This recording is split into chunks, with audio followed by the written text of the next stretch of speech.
Hey, bonjour tout le monde. Bonjour, bonjour, beau matin ensoleillé. On est en plein milieu de la deuxième semaine de confinement. C'est extrêmement difficile. Bon, quand même, il y en a des pires que ça.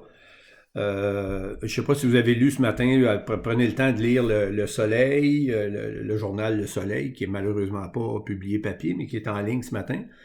Puis il parle de M. Gilles Keigle, qui est un personnage important dans la ville de Québec, qui aide les plus démunis. Donc, il y a un article sur lui. Je me suis mal coupé la barbe.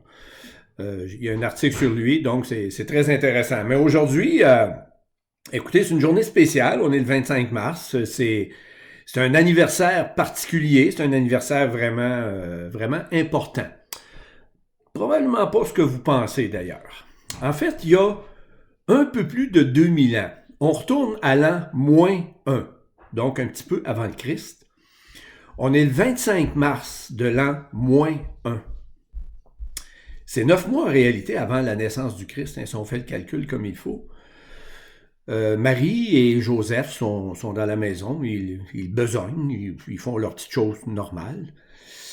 Tout d'un coup, Marie voit un éclair incroyable, puis elle fait bon, il semblerait que ce soit passé quelque chose. Puis Saint-Joseph vient voir Marie, dit ça va, ma chouette, ça va bien. Oui, oui, oui, oui. Elle dit je sais pas, j'ai ressenti quelque chose. Et puis, bon, dans les jours qui ont suivi, elle s'est mise à avoir mal au cœur. Puis, bon, finalement, elle a été voir son gynécologue qui était juste à côté à Bethléem. Puis, bon, il a regardé ça, puis finalement, il a dit vous êtes enceinte. Ah bon? Fait que là, Joseph, il dit ah, c'est quand même un petit peu bizarre, ça.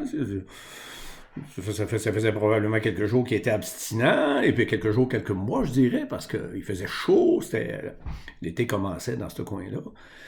Alors, bref, voilà, c'est l'histoire c'est l'anniversaire qu'on fête aujourd'hui en réalité. Ça s'appelle, c'est une fête religieuse, ça s'appelle l'Annonciation de la Vierge Marie. Parce que ce que j'ai chopé un peu dans mon histoire, c'est que après le petit voilà. Il y a quand même quelqu'un qui est apparu, je sais pas si c'est le Saint-Esprit ou le bon Dieu, ou je sais pas, là, qui a dit Marie. C'est l'archange Gabriel, c'est vrai, oui, c'est l'archange Gabriel qui a dit chère Marie, tu enfanteras d'un personnage important très très bientôt. Alors, voilà, c'est ce qu'on fête comme anniversaire aujourd'hui. Alors, joyeuse annonciation de la Vierge Marie à tout le monde. C'est quand même le jour où on célèbre le cocu le plus célèbre de toute l'histoire. Je comprends que se faire cocufier par un archange, c'est moins pire que d'autres, là, mais quand même. Alors, je vous souhaite une belle journée, un beau 25 mars ensoleillé. Faites ce que vous pouvez, hein. Moi, en tout cas, je fais ce que je peux, là. On avance tranquillement dans nos dossiers, on fait tout ce qu'on peut.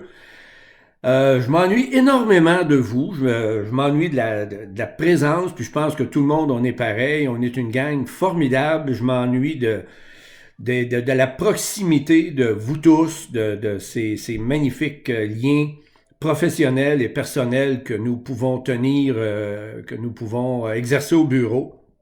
Alors, je m'ennuie beaucoup de tout ça. Je trouve ça difficile, cette période-là. Je trouve ça vraiment difficile. J'imagine que je suis pas le seul. Mais dans cette belle journée ensoleillée, j'ai le soleil qui est juste à côté de moi, là, le soleil qui pointe dans la porte à pleine... et ma belle Francine qui est là, qui vous dit bonjour, une belle journée à vous tous, amusez-vous bien, et on peut se contacter. Un instant, c'est la fête à René aujourd'hui. Ben oui, monsieur. Bonne fête, chérie. On peut se contacter par DFC 19. Alors, bonne journée à tous.